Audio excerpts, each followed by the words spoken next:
Guys Shred! Welcome to You Guys Shred. When your guitar catches fire, when your first show is opening for Akon, and when you witness the band you're touring with break up right in front of you. I am your host, Keaton Stewart. I'm your co-host, Tyler Christensen. If you guys like what we're doing, please subscribe, share, and review. It means the world to us. You can find us on Instagram at You Guys Shred and our music, Poet Bones Music. We got a show coming up here in Spanish Fork, Utah with Citizen Soldier. We're going to do an acoustic set. Tickets for that are available in the link in our Instagram, You Guys Shred. Today's guest is a talented motherfucker. He's the lead singer and guitar player of Broken Love.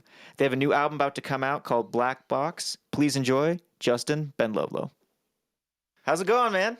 What's going on? Oh, you know, snapping necks, cashing checks. I love to hear it.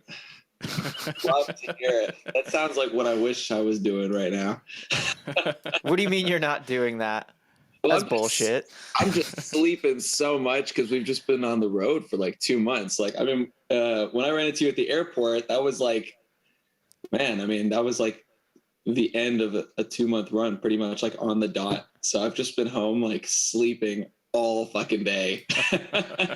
So I'm not snapping necks, nor am I cashing checks. The checks are cashed already.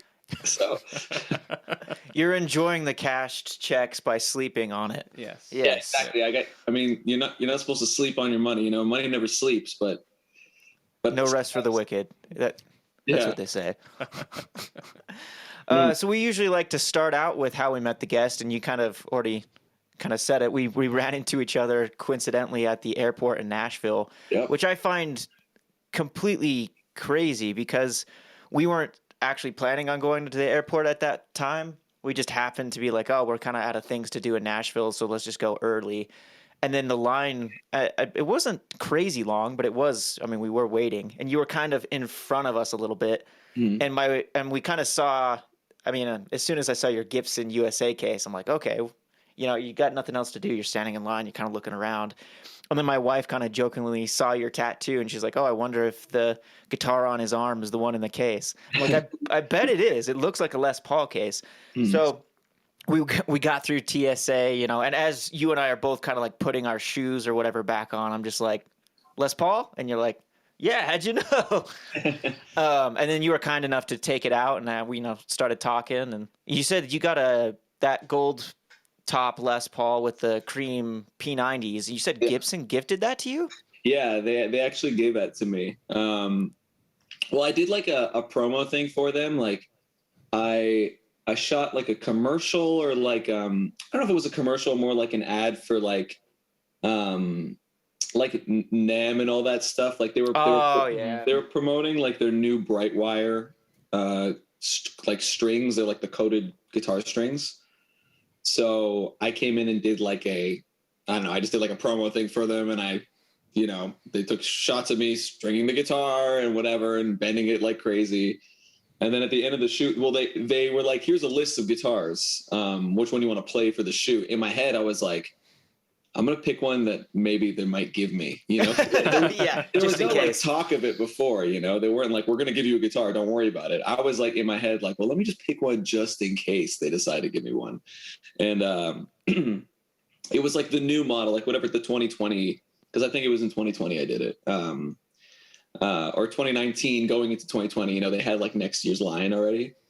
And I saw that gold top with the P90s, and I was like, ooh, that looks really, really nice. And of course, like through the whole shoot, I'm like playing it, and I keep telling the rep, I'm like, dude, you guys killed it this year. This thing's great. like, man, it's staying in tune. This is unbelievable. The sustain, man, like all this stuff. And by the end of the shoot, he was like, I was just about to start the tour, like 3 days after that, and I had to fly from LA to like Omaha or something. And he was like, oh, you want to take it on tour? And I was like, yeah.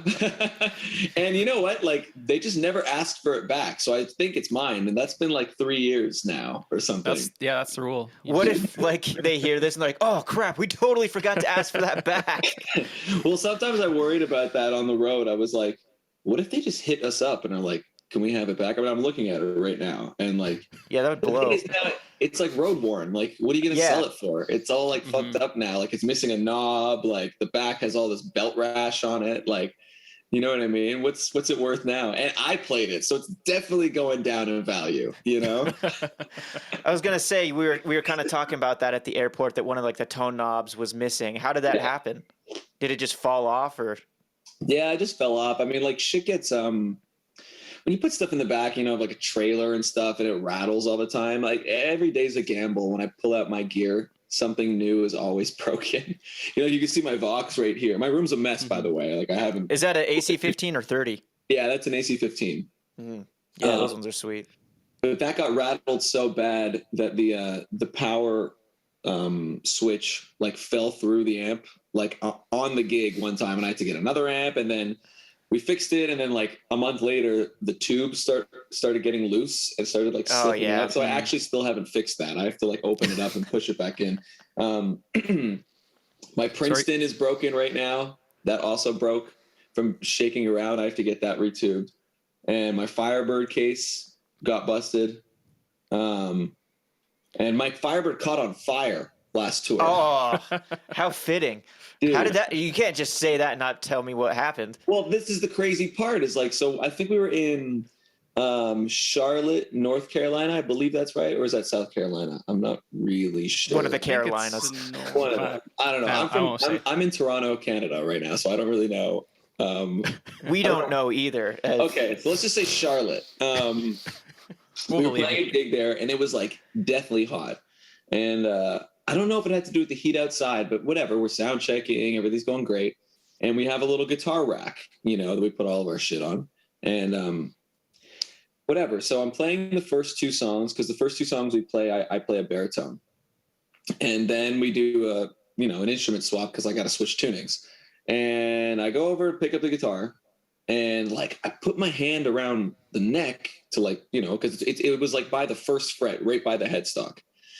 And I'm like, it's like gooey, you know? I'm like, why is it gooey? So whatever. I'm not thinking about it because I got to get back and start playing the songs, you know, like our set's short, we're the opening band, we got to like keep moving. So I'm playing, and like while I'm playing the whole time, I'm like, this feels really weird, you know, on the front, like on the top of the neck. And whatever, after the show, I get off stage. The first thing is I just flip over the guitar and I look at the first fret, like on the bottom, and it's like completely black. And the finish had like melted off.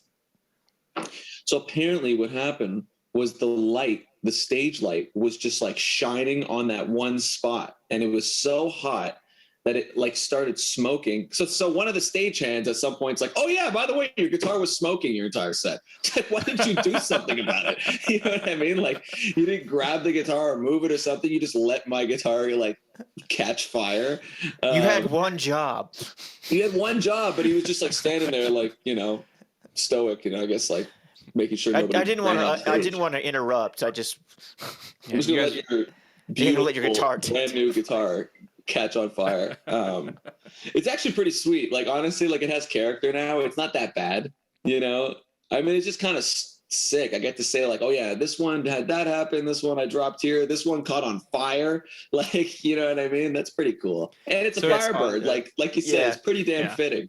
You know. So it didn't mess up like the tuning or no, not the tuning, but the setup, but just the finish on it. And it's also on the front. It's on the first fret on the underside of the neck. So it's like. Mm-hmm. It's not that crucial, you know. Like who the hell? I don't use the. Like you wouldn't see it while you're like playing. Yeah, it or first fret. No, you can't see. You have to flip the guitar over to see the bottom of the neck. But it's not so bad. If I really wanted to get fixed, I can. But honestly, like now, it's like a cool little like. I like when my guitars get a little beat up. You know, it means the road worn. Like it's they're actually natural relic. Yeah. Yes. Yeah. You didn't pay for it. You don't have to pay Fender like $5,000 to like drag it by a pickup truck through some gravel, you know. You can just hit do it with some nails. Speaking of guitars, I was kind of curious, what was your very first guitar you got? I know you started playing very early. The first guitar ever is that one right there, that Yamaha. The acoustic? That acoustic? Yeah. What was your first electric? Oh, that was my first electric guitar also. Is that a BC Rich? It's a Washburn. Oh, wow.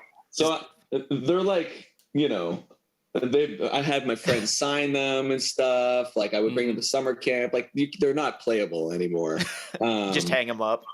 but I like Sharpied all over my Yamaha acoustic. I just started drawing on it when I was a kid. I'm not an artist at all, but I got bored one day and I was like, this is a piece of shit guitar. Like I'm going to get a better one. So I just started drawing on it. But those are my first two guitars, my first electric and my first acoustic. I won't get rid of them because it's like just fun to have around. Mm-hmm. But they're more like, you know, reminders. I look back and I go, wow, I bought that electric. So that electric was a Paul Stanley, not a signature, but it was like a little like promotional line, I guess Paul Stanley did with Washburn for like affordable guitars for kids. Mm-hmm. And I bought it. I don't know if you have this store in the States, but it was a store called Zeller's, which is kind of like a Target kind of thing. It's kind of like Target, I would compare it to. And, and Zeller's was like, it's not a place you buy guitars. You know what I mean? Like I was just there one day with my uncle and I walked by it and I was like, oh my God, Paul Stanley, I need to have this, you know? And I called my mom. I was like, Mom, can I buy it? You know, like, I think I was like 11 or 12. Oh, wow. And it was like maybe like $150, you know, like it's nothing crazy, but it had a little Paul Stanley like signature on the pick guard. So that's what I was stoked about, you know, because I love Kiss and yeah, I mean, it's a piece of shit guitar, but like, it was a lot of fun to learn on that thing. And I was going to say a big influence of yours is Kiss, right? Yeah. I mean, I love Kiss, you know, like now that I'm older, like I don't listen to them as much as I used to. But a big reason why I started everything was because of Kiss. I have this is my like music room, but in my bedroom, I have like a big Gene Simmons statue. Right beside my bed. Yeah. I mean, it's not like life size, you know. You just wake up in the middle of the night and like, he's like standing over you. The demon watches over me when I sleep, you know. Sleep paralysis, but it's just Gene Simmons at the end of your bed. Yeah, he's your sleep paralysis demon. Yeah, at least mine. He's not that big. It's not life size, like I said. He's like a. It's like a okay. I was picturing this massive statue. No, dude, I'm not that crazy, you know. So what are some of your other influences then? You know, like, well, obviously, like the obvious ones that you have to be into, like Zeppelin and Black Sabbath and the Beatles and the Who, Deep Purple. Like, I feel like those are like, you know, you got to start there. If you don't have that in your repertoire, like, I feel bad for you. But like mainly, you know, I like to live a lot in like the 90s and like late 80s too. Like I like Soundgarden a lot and Alice in Chains and Nirvana and I like Tool and Pantera and I don't know, I've been listening to a lot lately. I've been listening to a lot like Royal Blood and like our friends in Dead Poet Society are really good, or a band called Dinosaur Pileup. They're really fucking good too. There's a bunch of bands. It's really hard for me to like nail down what I'm listening to at any particular time. Like yesterday I listened to the new Black Keys record because I was like, oh, they put out a new album. It's awesome. You know, and it was awesome, you know, and I saw Billy Gibbons was on a track. So I was like, well, you got me, you know, anything he does, I'm going to listen to. Not? Yeah, that actually just reminded me when you told me what band you were in, and then I looked you guys up. I was like, oh, this kind of reminds me of Dead Poet Society because we actually played with them back in 2019 before the pandemic hit. Oh, really? Yeah. So I was like, oh crap, they're on the same. Not only you guys label mates, but you guys are like friends too. It's like, wow, that like small world. Mm-hmm. Yeah, that is pretty cool. They're fucking awesome. They're one of the best new upcoming rock bands. Like I'm genuinely excited. Like when I listen to them and from like a singer's perspective, like when I see Jack sing, I seriously think he's like one of the best rock singers of the past 20 years. It's mind blowing. But so are you, man. Come on. Well, thank you. But yeah, it was when we played with them, I wasn't exactly sure who they were too, because then they came on right after us and they opened with Low Air, and I was like, what the fuck? Yeah, that song rips, dude. So as I've kind of been learning more about Broken Love, I keep finding so many like similarities between us, just like as you're talking about like influences and all this stuff. So it makes so much sense. I was like, I got to talk to this guy. I got to ask him what his guitar is, you know? But I was just kind of curious, I guess kind of going back to the Kiss thing. I was wondering, what was your, like, I know Kiss popped your cherry. What was the first, like, record that you listened to that by them? And was that from your uncle, or how'd you find Kiss? Yeah, that was from my uncle. Because he was a massive Kiss fan. And because he grew up with them. You know what I mean? Like I didn't get that obviously, but I think like what really changed it all for me was like I remember he gave me like Kiss. It was like a greatest hits record. I think it was called like Double Platinum or something like that. And I actually took it to kindergarten. In senior kindergarten, I remember like they had a day where they're like, bring your own music. We're gonna put it on the whatever, like the CD player thing, and we'll get to play everybody's songs. And you know, obviously the kids at the time, like they were bringing like the Wiggles and all that kind of shit. You know? Yeah. And like I show up with this Kiss Double Platinum CD, and I remember throwing it on. The teachers didn't want me to play it because they knew, you know what I mean? Like, and Detroit Rocks. What was the Love Gun? What was the first song? I mean, it might have been. I mean, Love Gun was for sure on it. Detroit Rock City was on it. Like all the hits. Rock and Roll All Night, Shout It Out Loud, I Was Made for Loving You, Heaven's on Fire maybe was on it. I like to think that you put that on in kindergarten and the first song's Love Gun, and I was like, what? Can you imagine? Yeah, dude. Well, I specifically remember playing Rock and Roll All Night.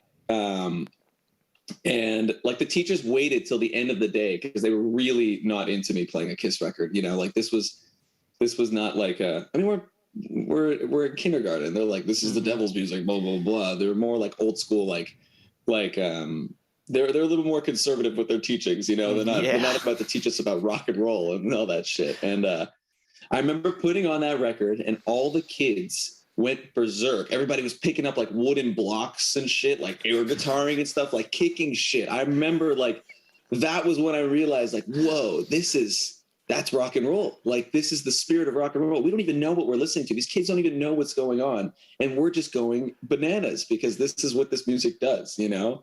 And I remember that being a really like, that's one of like my earliest memories, I think, ever. And I mean, I must have been like 5 or 6 years old, you know, and I still remember that like it was yesterday because we put on the record and when I was the only thing that like, they let me play more than one song because the kids were just so into it.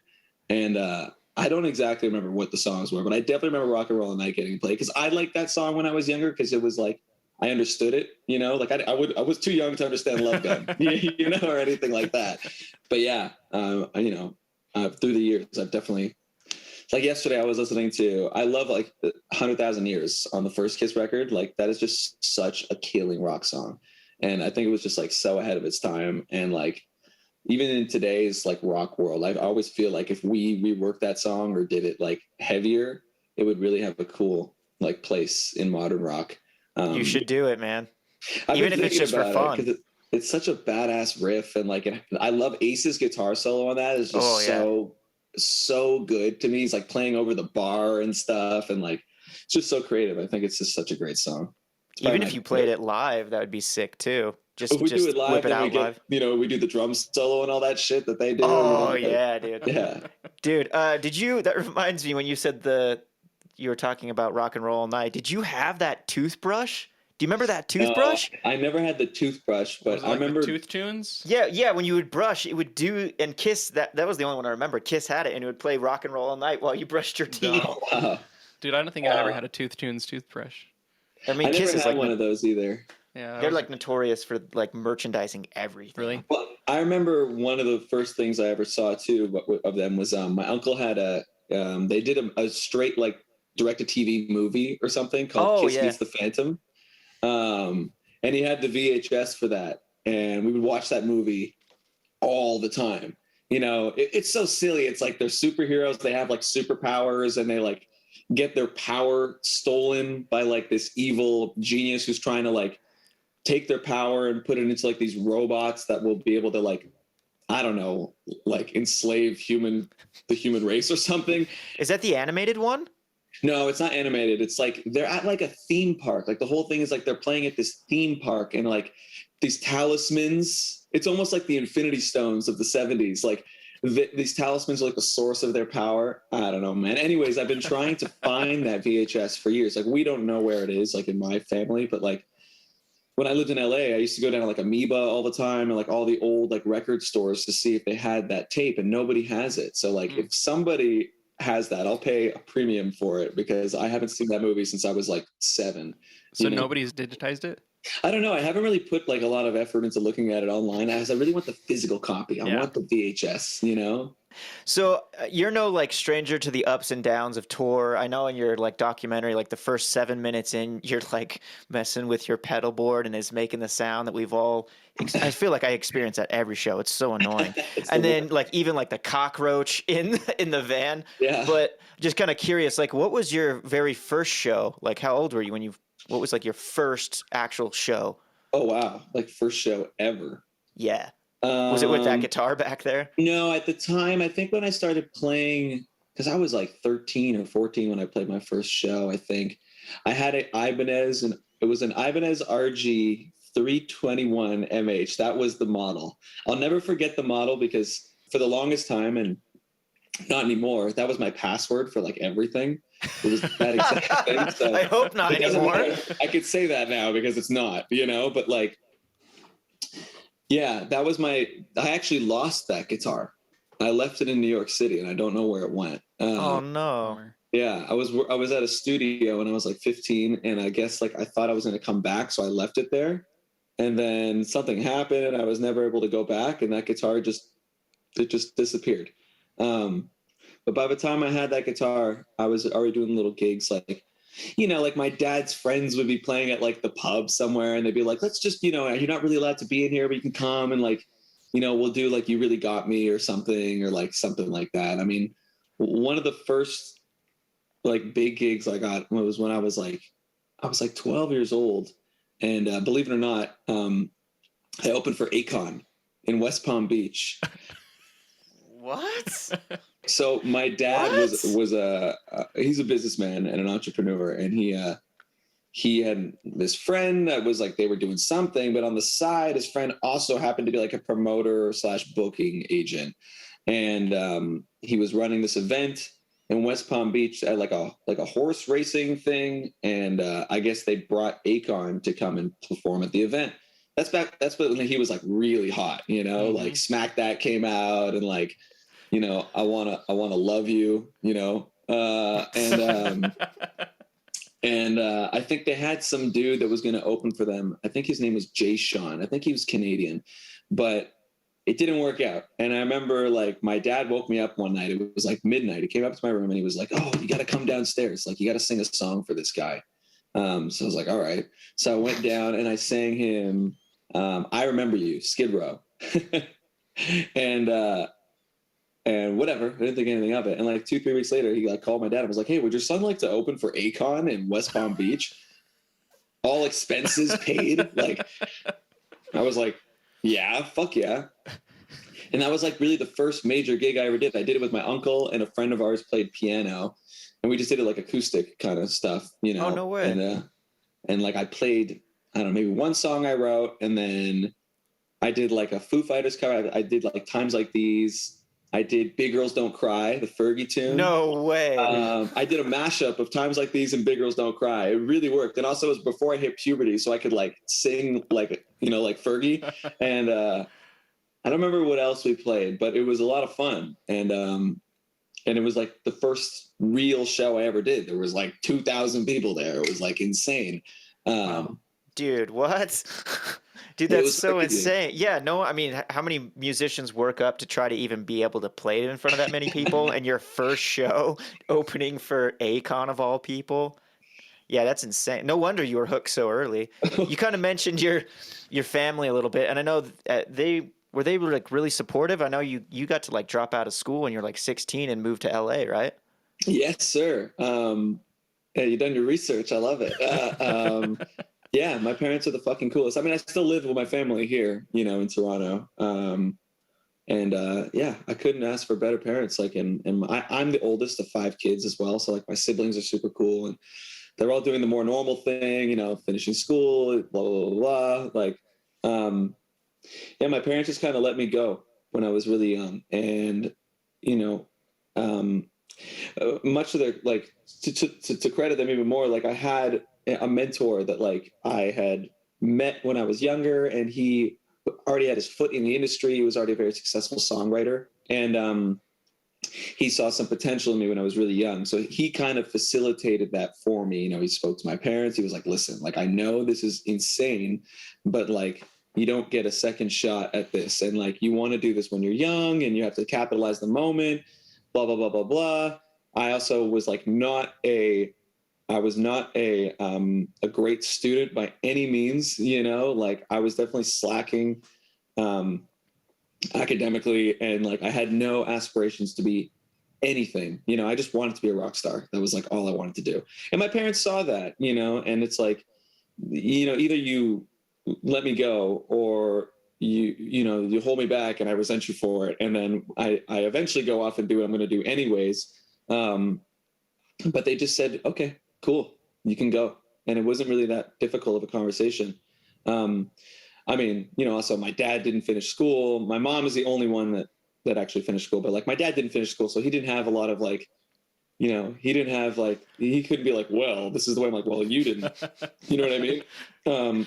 That's so awesome though. Yeah. They Man, let me go at a young age. And, you know, I mean, obviously it comes full circle. Now that I'm on tour all the time, I'm like, well, I'm staying at home for as long as I can because I'm not going to go get a place that I'm never at, you know? Yeah. Fair. Yeah, exactly. So what was that experience like moving to LA then, just so young? And like, did you go on your own, or did you kind of like, did you have somebody that you were going to go stay with? Or And to follow up the question, your dad took you to get that same guitar tattoo at 16, yes, he did. right? Yeah. Was that before or after you left? That was like while I was there. So like I came back to Toronto for like, I don't know, a week or two, like for like maybe like Christmas or something, like for the holidays. And that's when I got the tattoo. What was your Christmas gift? I don't know if it was like a gift or anything. I was just like, I really want this. And he was like, okay. I mean, he's covered in tattoos, you know, so it wasn't really like, you know what I mean? He's already got like 2 full sleeves, and he's got something on his leg, and he's got a back piece. Like he's covered. So it wasn't really a tough sell. It's just he had to come with me because technically I'm not allowed to get a tattoo that young unless I have my like guardian with me. But yeah, I mean, going out there when I was young, so I moved in with my mentor at the time. It was him and his fiance like took me under their wing, and like I just lived with him. And we wrote a bunch of songs together because, like I said, like he's a very successful songwriter at the time, and now he's doing even better.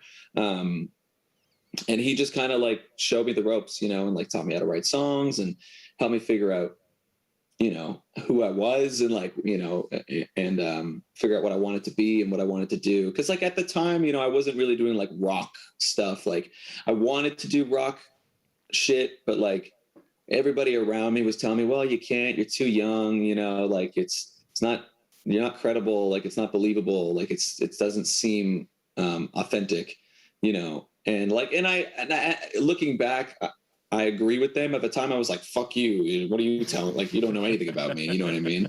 But looking back, I get it. Like I wouldn't have taken a 16-year-old kid like seriously, you know, if he came out just rocking, like singing about stuff About flies in the honey, never lived, you know, or whatever, you know. Like I didn't know the life yet. I didn't live any life. So part of being out there in LA, part of being out there on my own, like, I mean, because technically I was alone because these guys were busy, you know, like they have shit to do. So I just got up to all kinds of nonsense, you know, and like I had the freedom and they gave me their car to drive around. So I was just getting into some shit, you know, over there and just living a lot of life, I guess you could say. And I put my first band, like my first real band together out there. And all those dudes that I played with have also like been around for a while, and they kind of like show me the ropes, and they were seasoned pros and all that kind of stuff. So what was that band's name? We were called Markham. Markham. Is there anything never did anything. Like it was just the working name because I'm technically from Markham, Ontario. And I remember when we started playing and, you know, I had these songs, we were like, well, fuck, we need a name, you know, and I couldn't think of anything better. So I was like, well, let's just call it Markham, you know, for now, because that's where I'm from.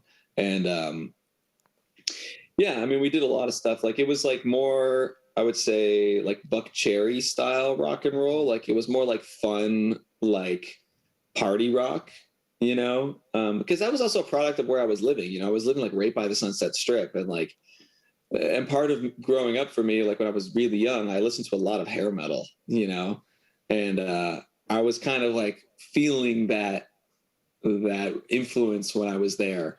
But at some point I realized that just wasn't who I was, you know, like I wasn't Vince Neil or, you know, David Lee Roth. Like that's just not, and those aren't the singers or the songwriters that I really connect with, you know, at that point in my life. And now, like, I love that stuff for what it is.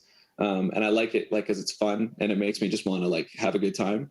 But I like the more introspective, like thought provoking, like deeper dudes, you know, like Chris Cornell and Lane Staley and those kinds of guys. And like, or should I say Jerry Cantrell? I mean, whatever, you know what I mean? Like that era of music really spoke to me because it was like, it was deep and it was, and it felt like meaningful to me. It was less surface level and you could take it more serious. So like, I remember doing this band and we did all this like, you know, fun rock and roll stuff. And at a certain point I just said like, I had enough and I couldn't do it anymore. And, like I had to basically like, you know, I parted ways with my mentor because we weren't seeing eye to eye on everything. And like, I had to get rid of my band as well. Not like maliciously. It was just like, you know, things aren't working out with me and I have to get out of LA, you know, cause I ended up getting signed by Razor and Tie. Oh yeah. When I was there. So like I was playing in my old band and we were doing like, you know, like the Viper Room and Whiskey and like all the stuff you do. And we got signed on my old music. And when we got signed, I was like, well, shit, I might as well go back to the East Coast because that's where they're based. They're based in New York City. So whatever, I had to let everybody go and everybody, you know, everybody's still great friends and all that kind of stuff. And I went back to, well, actually I went to Jersey. I moved to Jersey after that. And at the time it was like, well, you know, the label loved this old, like more classic rock thing that I was doing. And I like had the balls to be like, well, actually, I know you signed me on that music, but I can't do any of that. You know, I have to do something else. How old were you when you moved over to Jersey? I must have been like 19, I think.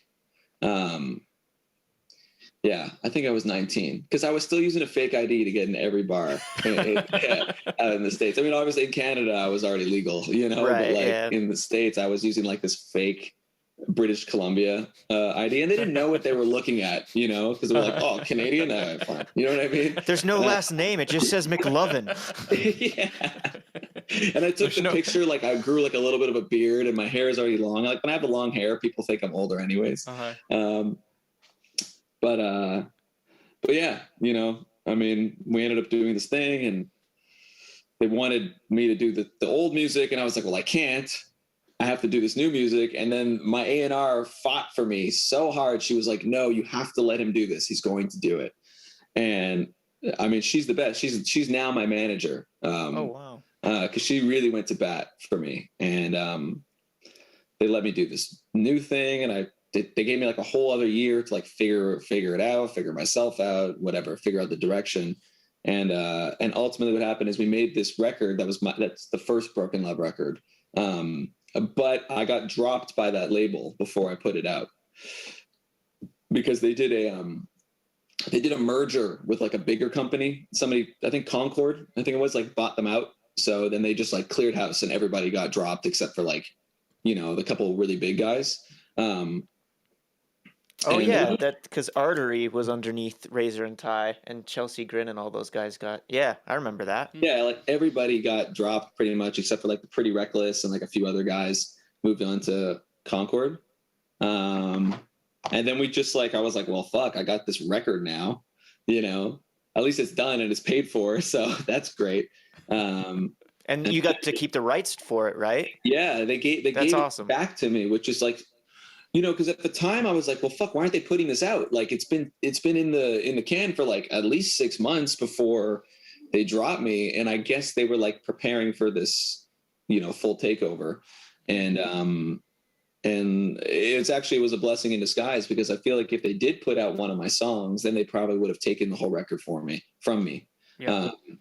But they didn't put out anything. So I guess that really helped me at the end of the day. And then we just shopped it around. You know, I put together a new band, which is my band now. because I recorded the record without them, I didn't know them yet.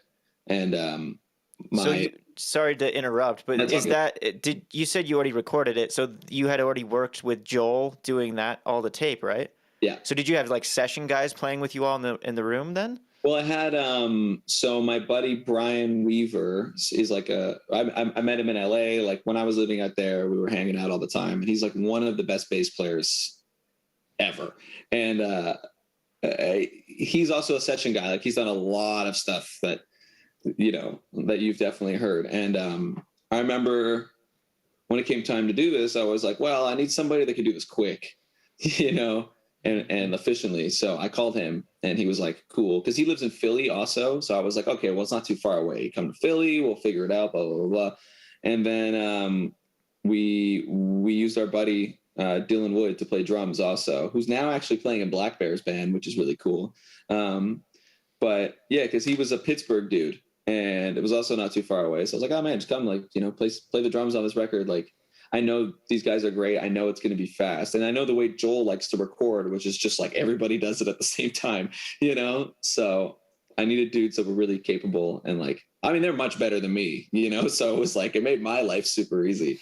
But yeah, we record that first album was recorded as a trio. Even though there's like guitar layers and stuff, every once in a while I went back and just like added a couple things here and there.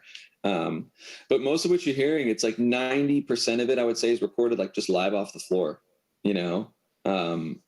which was crazy because I never thought I would do a record like that, I definitely didn't expect to do that when we showed up to the studio. He was just like, all right, here's the SSL, here's all the upward gear, here's the tape machine, like, what do you mean? The tape machine? He goes, hey, yeah, it's the tape machine. That's how we do it here. I was like, oh, okay. We didn't talk about that before. But it made for a really cool experience, because it made us play really good. What was cool is that, like, before we hit record, we had like 4 days of like just rehearsing, just like all the songs, like running it down, making sure the parts were the parts, and then, I mean, we're already set up in the room. We were just rehearsing in the studio and still recording the takes just to hear back. And then, then we would, when it actually came time to do record, it was like, all right, we did like 3 takes of each song and that was it, just keep moving, And then obviously I went back and like doubled vocals and added harmonies and all that kind of stuff. But yeah, I didn't know my band now at the time. And after the fact, like obviously those 2 dudes go do their own thing, and I put a band together in New York City with the help of my manager and her boyfriend at the time. They're both, I mean, they've been in New York City their whole lives. They're in the music scene. They like knew who to call and who to ask to find the right dudes. And we found the band pretty quick. I think it was like a pretty short audition process. I mean, Kyle was the first guitar player we auditioned. Nick was like the second bass player.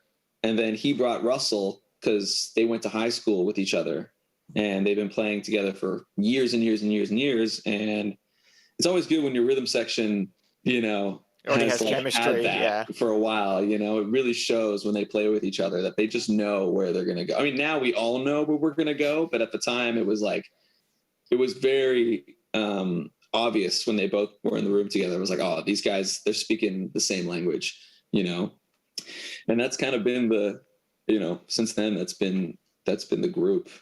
And we've just been grinding ever since. I didn't mean to go on a whole tangent. I've been drinking coffee now, and you got me going. I was actually going to ask. Man, there's so many things to ask.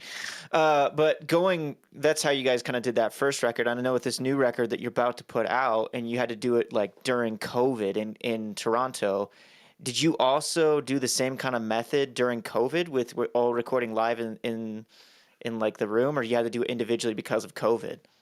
Well, actually, unfortunately, I had to do this record on my own again.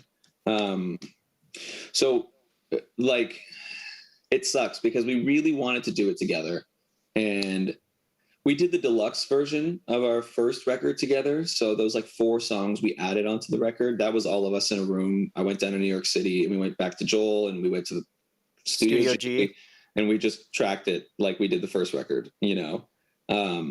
But by the time it came to do the second record, the pressure was high. Everybody's calling me like, dude, we need songs now. We need a single like now, you know, and also, of course, it was like the worst lockdown that Toronto had ever had or something like that. And like, I don't know if you know what happened in Canada, but like, I don't need to touch on that, but like, it got pretty crazy up here, you know? So I couldn't leave the country anymore because my visa had expired. And all the other guys are in New York. yeah, they're in New York. And if they flew here, it would be like, okay, gotta, you know, because it's all going to come out of like album budget too. Got to fly them here. And then they all have to isolate for 2 weeks in hotel rooms, you know? And it's like, by the time that happens, like my producer's not going to have, like, he's only available for this much time. And your label budget is like spent on their hotel rooms and flights. Exactly. So it's just like all the logistics of it didn't work out. And it's like, on top of it all, we were trying to do this thing that we have in Canada called CanCon, which is like, if you are Canadian, if you record the music in Canada, if you work with Canadians and you record it at a Canadian studio, like all these kinds of things, you could clear for something that basically lets you, radio has to play like 60% Canadian content after like a certain time of day, like 3 p.m. or something. It's like something like that. I might be botching a little bit, but yeah, I think Alice Cooper did the same thing. Yeah. That's like, how they broke one of their albums, was doing that. Oh, wow. Yeah. And it's a smart method, like, especially for us who are like on becoming, and we can kind of use any, like, all help. Any help is great. We had to kind of be like, well, you know, maybe we should change how we go about doing this next record, because if we can get that, that'll just help us so much. So I found a great producer in Toronto. His name's Anton DeLost. He also did like Cleopatra stuff, and he's worked with Seaway and like State Champs and like some other guys too. And he's just downtown, you know, he's like 20 minutes away from me. And he's also a fantastic songwriter. So him and I wrote all the songs together for this next record. And then, you know, I just went down there and I recorded all the guitars and bass and sang everything. And one of my best friends, who also lives like 5 minutes up the road, played drums on the whole record. But it was a lot more like strenuous this time around, because like, you know, they were like, okay, we need music by this time. And my producer's like super busy, man, you know, like he's got a lot of projects going on.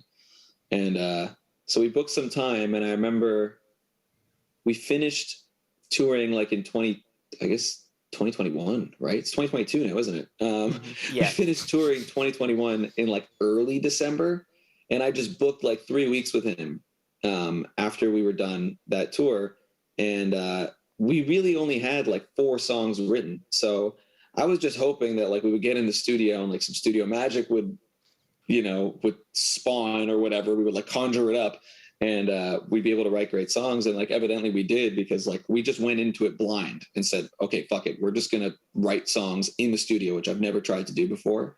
And ultimately I think we ended up creating like a really, really great rock record that I'm really, really proud of.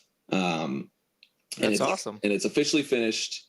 It's mastered. It's done. Like, do you have a release date yet, or you haven't announced that yet? We haven't announced it, but it's fine. Like, I'm pretty sure we're tentatively talking about like the fall, like October, November, or something like that. It's not 100% confirmed yet, but it seems like that's probably when we're going to do it. I know we're finalizing like artwork and stuff now. And oh, that's the best bit. I love that. Yeah, like the thing is, like, I'm not like an illustrator or like creative like that stuff, so I just like let other people do that for me, you know.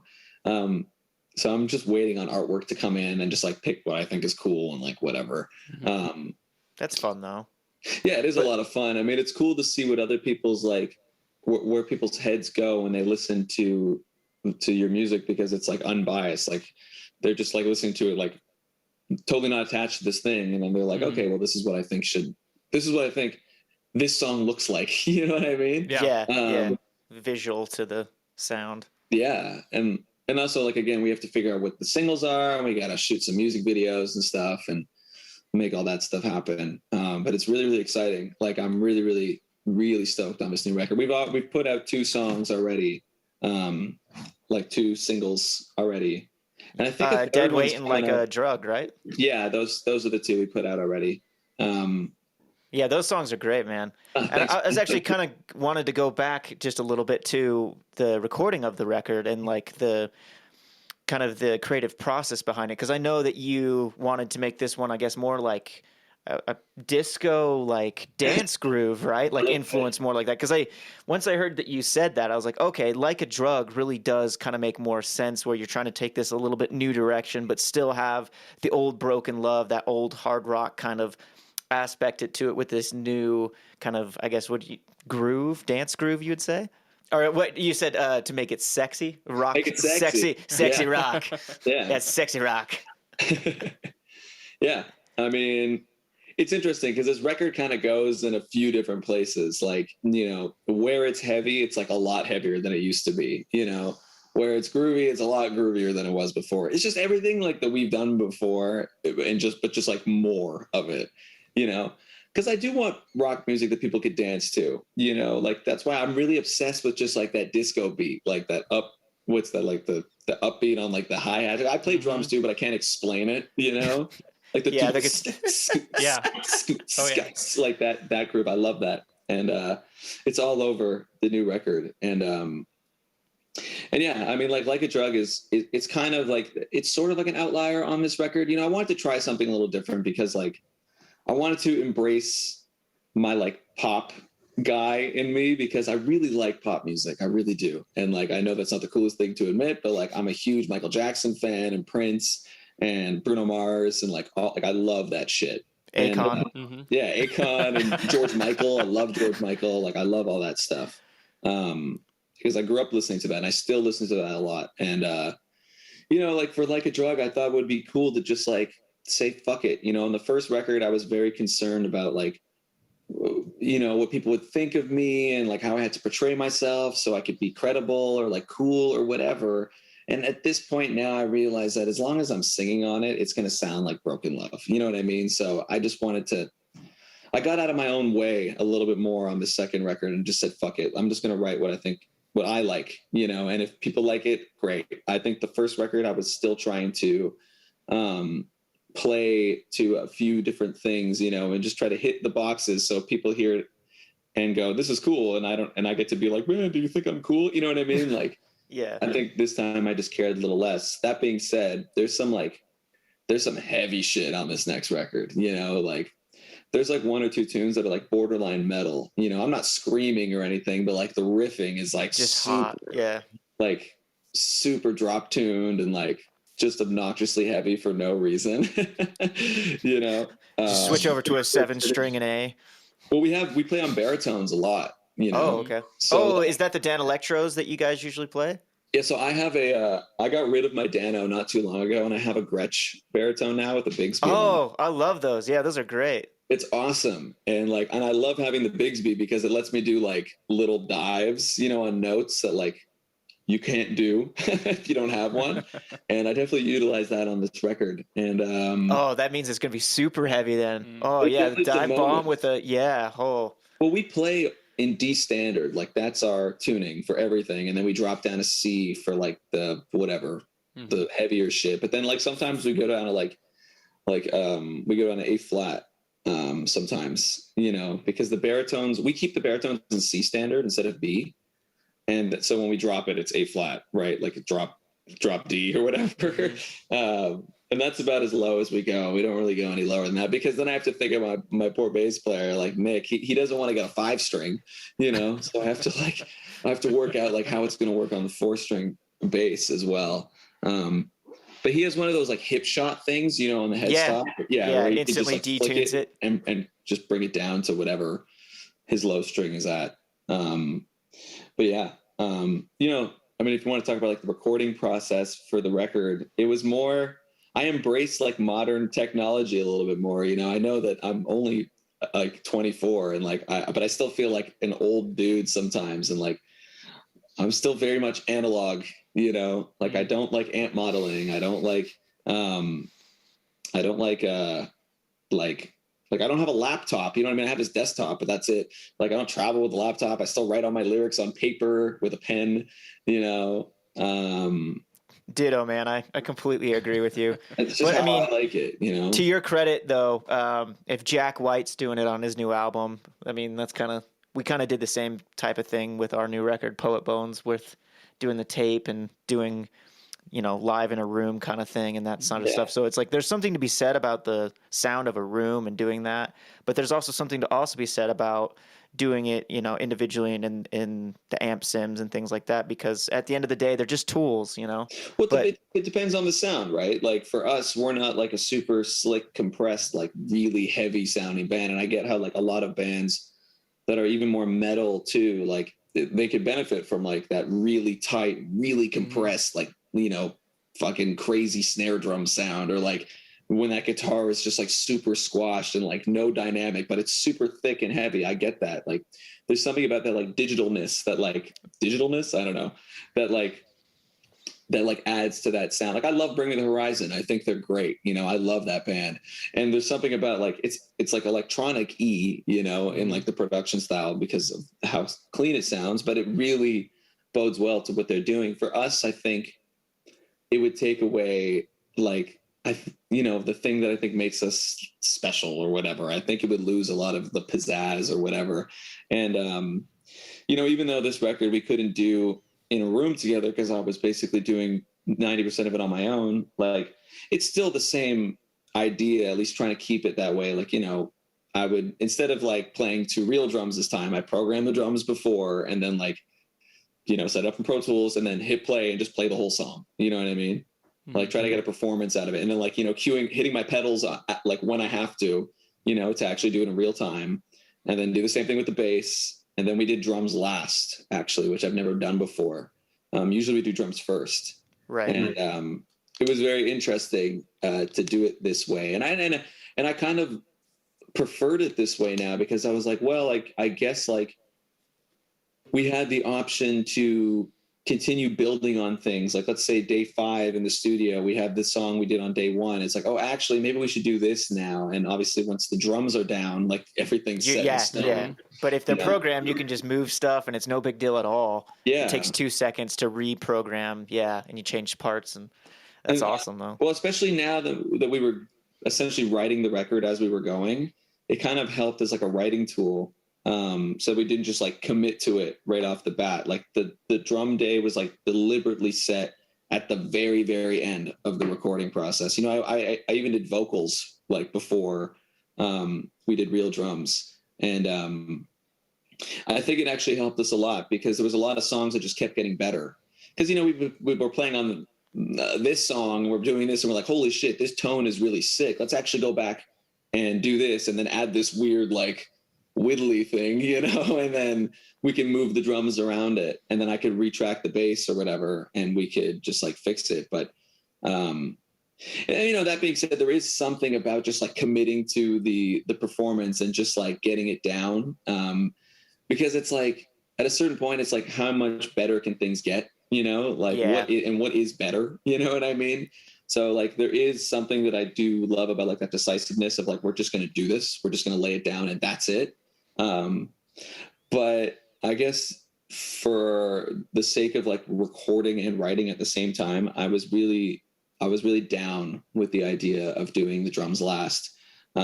Just because like, man, there were some songs that like literally on like the second or third last day, we just completely changed it. Cause I was like, oh man, no, we can do this now, cause it gave me time to think about it.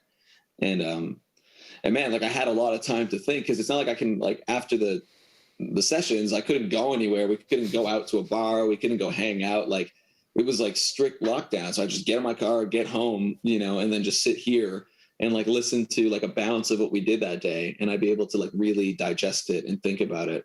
And also I was like on my own. So like I had to really get into that record like mindset, which is like, it can get painful, cause it's very very vulnerable. Like you have to really get into that space, and doing it on my own is not like the easiest thing. I would have preferred to do it with my band, but like circumstances just didn't add up. And, from here on out, it's going to be fine. Like the next time we do this, or it's going to be all of us in a room, and I would like to do that again and just rock it out.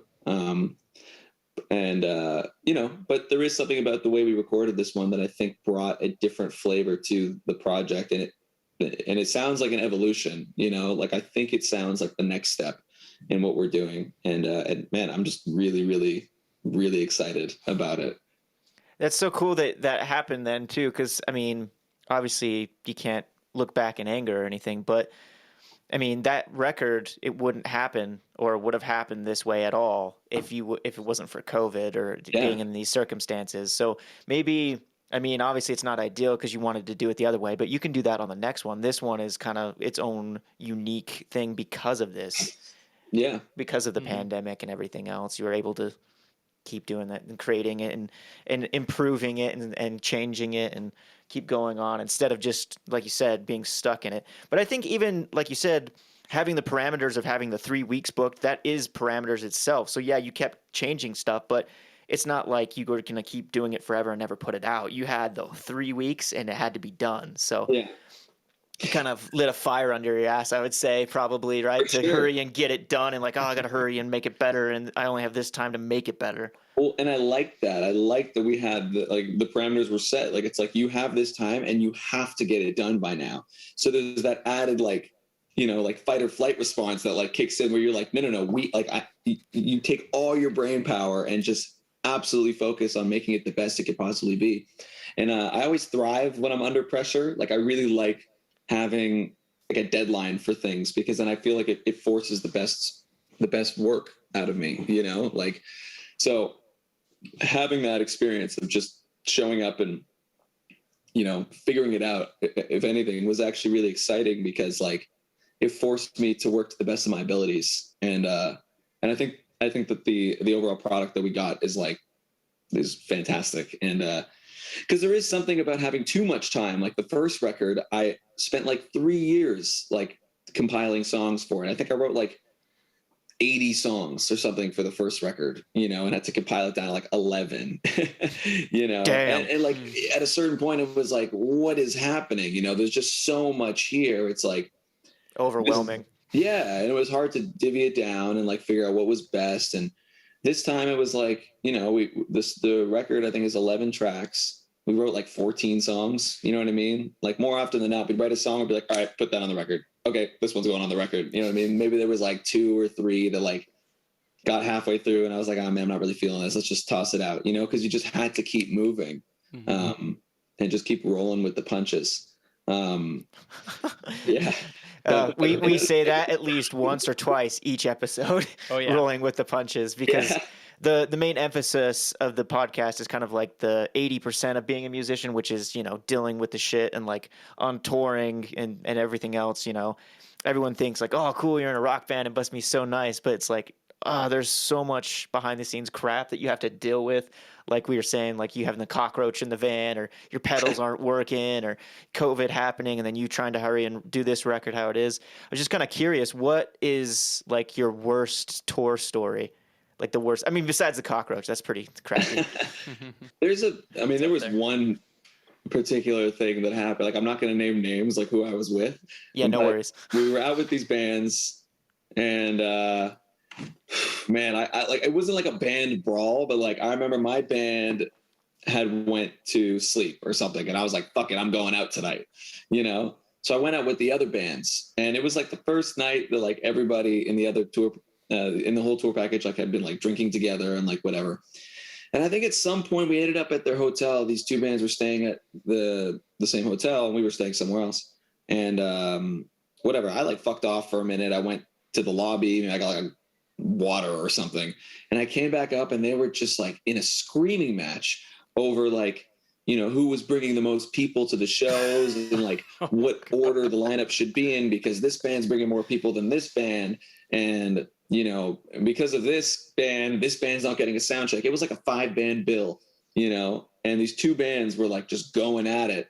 And I was just like, whoa, I'm super uncomfortable. And I'm stuck in the room now because like I walked in and I can't just like walk out, You're like, I left high school for a reason, man. Yeah, exactly. Like I'm not trying to get killed right now also. And I'm also not trying to like be on anybody's bad side because I would never bring up anything like that. We're just trying to be cool and get along with everybody. And I remember Classic at one point, whatever, Canadians. they're talking, and then they shift to me. They go, and what do you think about this? And I'm sitting there and I go, guys, don't put me into this. You know what I mean? Like, I'm basically in the corner of the room on the other side of the hotel room, like on the direct opposite side of the door. And they're talking, and then, like, dude, one of the band members quits right there. Like, the drummer's like, fuck it, I'm leaving. Like, that's too many egos. Like, I can't do this anymore. You guys are just too hot-headed. Like, I can't fucking do this anymore. And at that point, one of the guitar techs looks at me and goes, you got to get out of here right now. Like, and like, but like with the look in his eyes, you know, he was like, you have to get out of here right now. Like the fear of God, you know, like he put it in me. I was like, oh shit, I got to get out of here. And, See you. so I left, and then I go back to my Airbnb where my band is, and my guitar player had put the safety lock on the door, like when I was putting in the key code. So the door wouldn't open. And it's like 3 a.m, and I'm calling them. They all have like do not disturb on, or like something on their phone, which is like a rule since then. I'm like, you can't have that on tour. You cannot have do not disturb on, because somebody might be stuck somewhere, and what if we need each other at like 3 or 4 a.m? So I'm knocking on the door. It's like 3 o'clock. I'm like sitting on the staircase, like just like sleeping in the stairwell, you know, no, because I can't get into the room. And at some point I'm like, I gotta like go. I gotta find somewhere to stay. You know what I mean? Like, what? I can't just stay out here all night, you know? So then, of course, was it cold or hot outside? It was like mild. I mean, I'm from Canada, so I can handle a little bit of cold, you know? And anyways, so I end up finding a hotel. I'm pretty drunk, you know what I mean? Like, it's been a night, and I find a hotel, whatever, get in the cab, pull up at the hotel. I open the door, and of course, it's the hotel I just left. You know, like the one where this brawl had just happened. And like, I walk into the lobby, and like 3 of the dudes are still in the lobby, and I'm like, oh my God, what did I just walk into? Like, I'm back here again, you know? And you can't leave a second time. One of these dudes is like, man, like he's going off about his band because he's the one that just quit. He's like, fuck those guys. Like, I can't believe I can't believe that shit. Like, these dudes, blah, blah, blah, blah. And I'm just sitting there like, bro, like I feel you, but like, man, I gotta like go to bed. Like, I can't, and I don't want to get in the middle of this because like I have nothing to say. I have nothing bad to say about any of you guys. I'm just happy to be here, man. You know what I mean? Like, I'm just happy to be on tour and doing this. And then whatever, I get the room, I go to sleep, and when I wake up in the morning, I go down to the lobby, and they're all there again, you know, oh my God, talking it out. Like, you know, this dude's like, yeah, I'm agreeing to do like 5 more shows, and then I'm out, and then all this stuff. And I'm like, you know, I'm just like, I'm so sorry to hear that, like, blah, blah, blah, blah. Like, you know, and it ended up, whatever, the last couple shows went off fine. But like, I'll never forget that look that guitar tech gave me when he looked at me and said, you have to get out of here right now. I was like, something bad is going to happen, and I'm not going to be here for it, and I don't want to be. And yeah, I mean, that was a pretty nuts story. I remember when I told my band the next day, they were like, what the fuck did we, what the hell did we miss out on? Yeah, you they know? dodged a bullet. You're like, thanks for opening the door, man. Dude, well, yeah. Well, then obviously I gave my guitar player shit the next day. I was like, dude, like, why did you lock the door? Like, this whole thing, you know? And well, you know, I basically witnessed like a band break up in front of my eyes, you know? It was just so crazy. That's a fantastic story, though. Yeah. That's a great story. You said you just got back from a 2-month tour, right? Was that your first tour back after the pandemic? No, actually, we'd been touring since June. So that was actually been touring for like almost a year, I guess. Damn. Like, we went out, the first tour back was June 2021. With Pop Evil, right? Pop Evil, yeah. And that tour lasted like 4 months, you know, because like we went 2 months in, and then the lead singer, Lee, he got COVID, and we had to like, we lost like 3 weeks or something from that. Because like, you know, they had to, it's not just the illness, like he got fine, thankfully, like quick. And but then like, you know, the agents have to reschedule the shows and blah blah blah blah and all this shit. So like, we went back to New York City because that's where my band's based, and then I just stayed there with them, and we killed some time, and then we went back out and finished the tour. And we ended up finishing in like October, you know. And then we did a little Canadian run, and then recorded the record. And then I was out, I think I had January off, and then I did February, March, April, and a little bit of May. And now I'm off for like 3 weeks, 2.5 weeks. We have a show in Toronto in like 2.5 weeks. And then I go to Europe for a month. And then I think we're just like off all summer until the fall. And then we're probably going to be absolutely slammed because the record's going to come out and all that good stuff. So yeah, I mean, I finished my 2-month run on Sunday. And now I'm here. Yeah, you're a busy boy. I love it, man. I love keeping busy because when I'm at home, I have nothing to do. You know, like I just sit on my ass all day. I play video games. I go to the gym, and like that's about it. You know. Do you have a title ready for the new album, or is that still? No, the record's called Black Box. Oh, that's awesome. Sick. Yeah. 1 word or 2? 2 words, just Black Box. Well, there's a song on the record called Little Black Box, and that's going to be the opening song of the record. It should actually be out. I'm pretty sure we're putting that song out in like 2 weeks. Oh, that's going to be awesome. I'm almost positive. We're putting out like a little EP. We're going to do the record in like halves. We're going to do like a first half, second half. And then when we drop the whole record, we're going to add like 4 more songs to it, you know, kind of sitch. And I'm pretty sure we're putting out the first volume in like 2 weeks. So it'll be out soon. Awesome. Is there going to be a music video for Black Box? As of right now, no. But what might happen is I might get a phone call in a week like, hey, man, we need a music video in like 5 days. You know, like, I don't know if you saw the video for our song Dead Weight. At the beginning of the video, I go, label gave us 5 days to shoot a music video. Like, so we just found a guy and here we are. Like, that's literally what happened. You know, I was at like, we played like Rockville in Daytona and they were like, yo, Justin, we need a music video in a week. I was like, great, you know, because we just switched the single. It was going to be another song. Be like, no, now we're going with Dead Weight. We need this like fucking yesterday. And of course, like on the way back from Rockville, we go through Atlanta, and Atlanta is like where our like the dude we've been doing a lot of music videos with is based in Atlanta. So we just called him. We're like, hey man, we got to do this thing. Like, can we do it really quickly? Let's get like an abandoned house, some smoke machines, you know, grab a nice camera, and let's just do like a cool performance video in like a fucking like grungy house. And he was like, okay, bet, like, let's do it. And that's literally like awesome. What I said at the beginning of the video is 100% true. We had like less than a week to figure it out. And that was the byproduct of that. So what I'm saying is that might happen again. I think like we're going to figure that out probably next week. I'll probably be having some conversations about it. You know, like now that I'm off tour, like now's the time, like I can talk to like the team and like, you know, reevaluate the shit and just sort of like, you know, everybody get their heads together. Because when I'm on tour, I'm like unavailable. Like you can't get a hold of me because we're just like moving all the time. And we're in a van, you know, we're not in a bus. I don't have like time to like chill. Like we're in a van all the time, you know? So I'm not like lounging in my bunk, like, you know, on the phone with whoever. I'm like driving 90% of the time, you know? Yeah, it's stressful. Something I liked, the more I've kind of gotten to know Broken Love and, you know, researching and stuff, I kind of like that you guys, I mean, you take it serious, but you're not too serious. Yeah. Like in like a drug video, you have like little corgi. Yeah. At the end of your documentary, you think special thanks to Bud Light. It looks like a name, but it's like Bud Light. That made me laugh so hard. Yeah. But that's just how I think rock should be, you know what I mean? Where you take it serious, but you're not too serious about it, and you can have fun with it. Well, I agree. I think there's a lot, you know, there's like a lot of the modern rock bands, or like I guess like the bands that like dominate rock radio in America, at least, because it's very different up here. But like the active rock, because you guys know what active rock is, like the active rock sting in the States.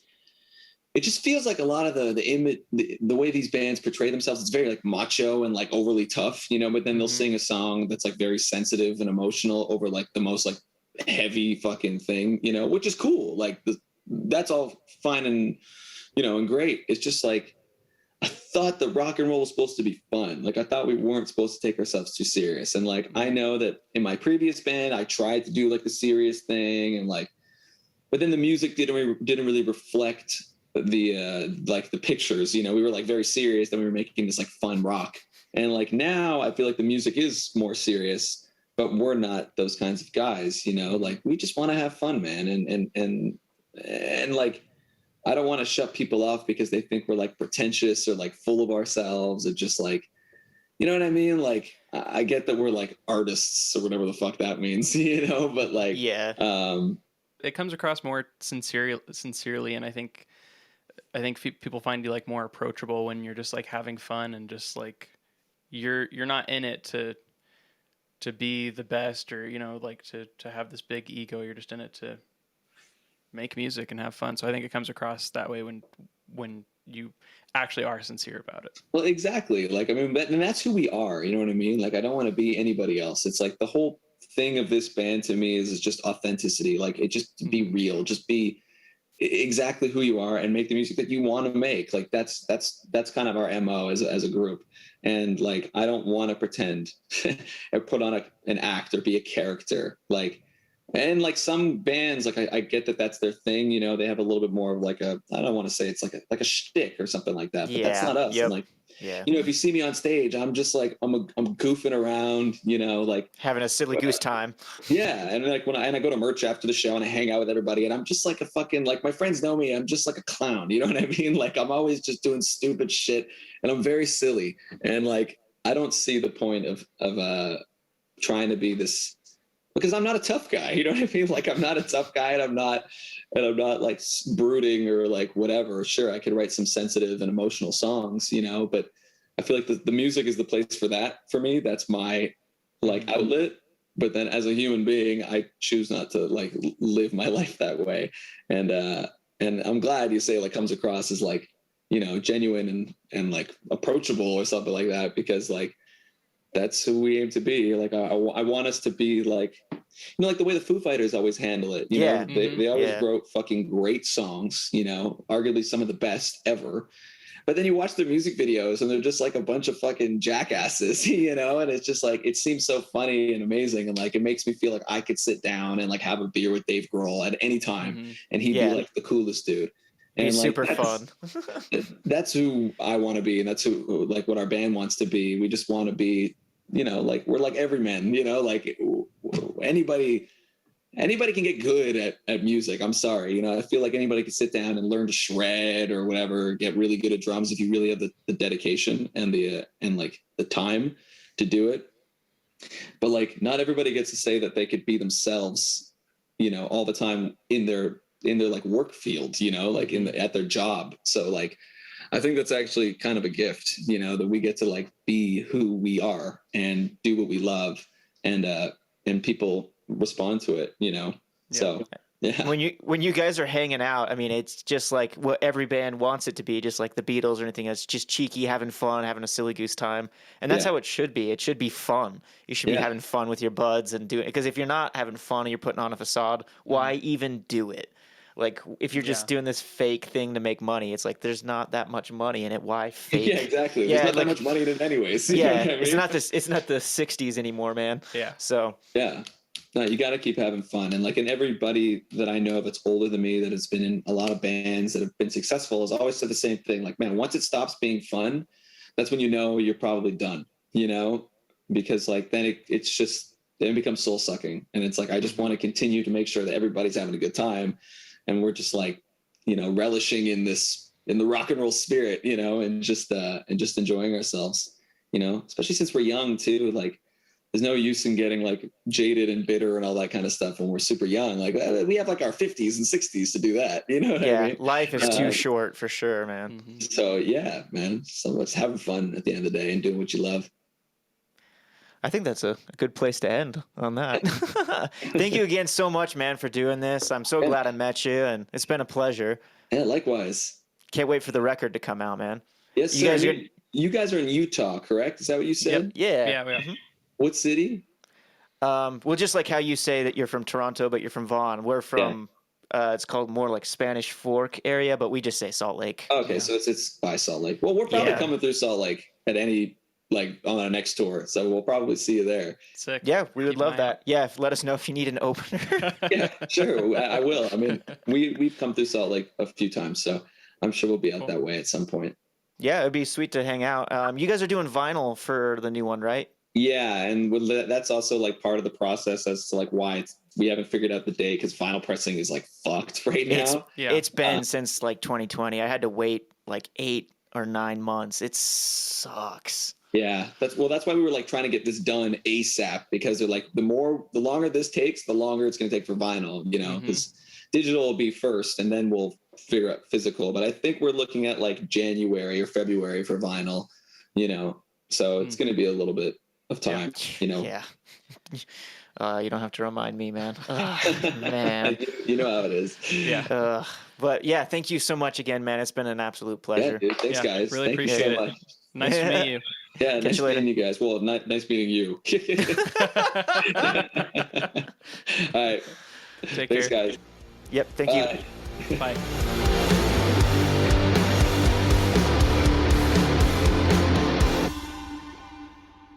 Thanks for listening to You Guys Shred.